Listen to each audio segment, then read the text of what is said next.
Bueno, Alejandra, contame. Un aspecto que por lo general no se habla cuando hablamos de los derechos humanos.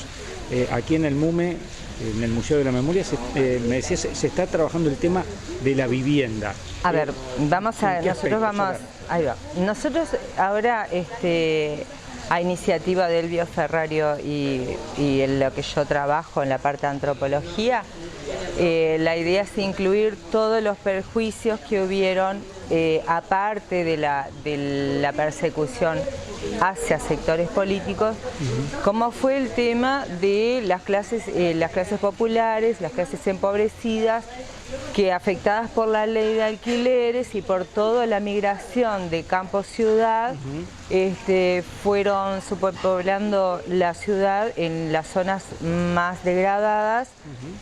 ¿Por qué? Porque la ley de... no exactamente, son fincas abandonadas que, o sea, cualquier finca abandonada. ¿Por qué? Porque la ley de alquileres que se generó en la época ocasionó despidos masivos.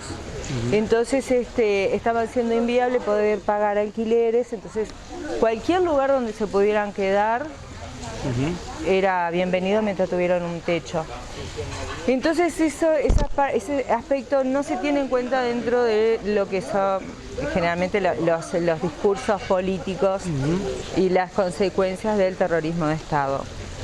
Entonces lo que nosotros incluimos ahora es la problemática de la vivienda que afectó a las clases populares y el perjuicio sobre sus vidas, porque hubieron hechos muy complicados que nosotros los vamos a invitar a que vengan a verlos, porque hubieron persecuciones policiales y cercamiento de viviendas ocupadas para hacer que la gente se fuera. Hubieron presiones del aparato represivo muy importantes que eso generalmente se desconoce. Entonces vamos a trabajar eso en esta etapa. ¿Algún episodio en particular? Ejemplo, Cerro Norte, bueno, que nosotros estamos como ya acostumbrados a verlo con la inclusión de las personas desalojadas forzosas de Medio Mundo y Ancina. Bueno, ya era motivo de prensa porque, por ejemplo, hubieron unos edificios que hizo Pintor Rizzo que estaban sin terminar, entonces hubo una oleada de desalojos forzados por esa ley de alquileres, entonces la gente empieza a ocupar esos sitios y hubieron 109 familias viviendo ahí, o sea, un grupo muy numeroso que la policía acercó, no los dejaba salir, el que salía no podía entrar otra vez, entonces empezaron a llevar presos a las personas, solo por el hecho de no tener vivienda y tratar de tener un techo. Y de ahí hubieron problemas de diarrea, pero hubieron muertes, o sea, se sucedieron muertes por causa de ese terrorismo de Estado. O sea, personas también que se morían de frío, eso lo van a poder ver reflejado en el museo, porque, o sea, la carestía era tan grande que o comías o te vestías, o sea, dormían 5 en una cama con una sola frazada, entonces eso está todo registrado en la prensa. Entonces, esa parte de cómo se forzaron a las personas a vivir en condiciones de miseria extrema, por causa de las políticas urbanas y edilicias, de la parte de los propietarios que querían sacar el mayor rédito posible a sus viviendas, sucedieron un montón de hechos trágicos, varias muertes. Después lo vamos a tratar también el tema de resistencia, en la sala de la resistencia, todo el tema de derrumbes que se fueron sucediendo posteriormente, ya entrada la dictadura, cuando nosotros no teníamos un poder elegido por el pueblo para que defendiera los derechos de las clases trabajadoras, que seguían viviendo en ese estado ruinoso. Lo que sucede es que empiezan a derrumbarse los edificios, que ya muchos se venían derrumbando, pero se caen y, por ejemplo, murieron 20 personas bajo los escombros de un edificio, después sucedió con 3, 4 personas y varios heridos. Entonces eso es muy repetido dentro de las páginas de la prensa durante la dictadura.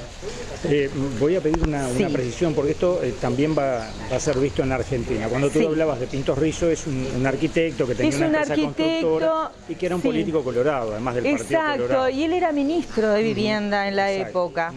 Entonces Pintos Rizzo construye esas viviendas, entonces no tiene mejor idea que cuando toda esta oleada de desalojos ocasionados mismo por los propietarios, que ellos querían sufrir, o sea, subieron hasta un 40, 50%, o sea, los niveles de subas de los alquileres eran impensables para la época, porque había una carestía importante.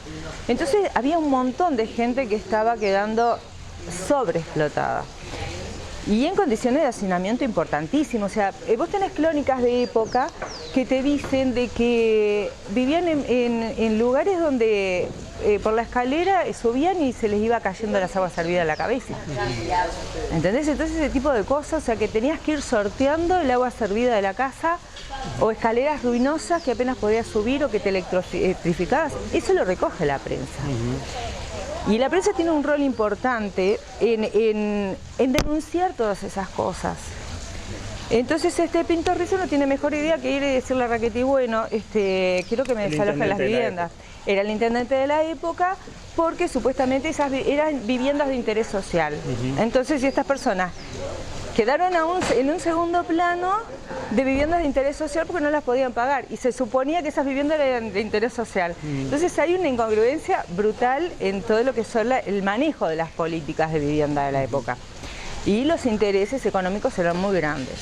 Tanto es así que llegamos al 78-79, tenemos el desalojo compulsivo de Medio Mundo y Ancina, siendo que Medio Mundo... Que explicaras en qué consiste eso para quienes no lo conocen. Exacto. Estamos hablando de que Medio Mundo y Ancina son dos sitios muy fuertes de la cultura afro-uruguaya con identidad de candombe en Uruguay, que estaban en los sitios eran Sur y Palermo, Barrio Sur y Barrio Palermo. Entonces en esa zona, como eran las zonas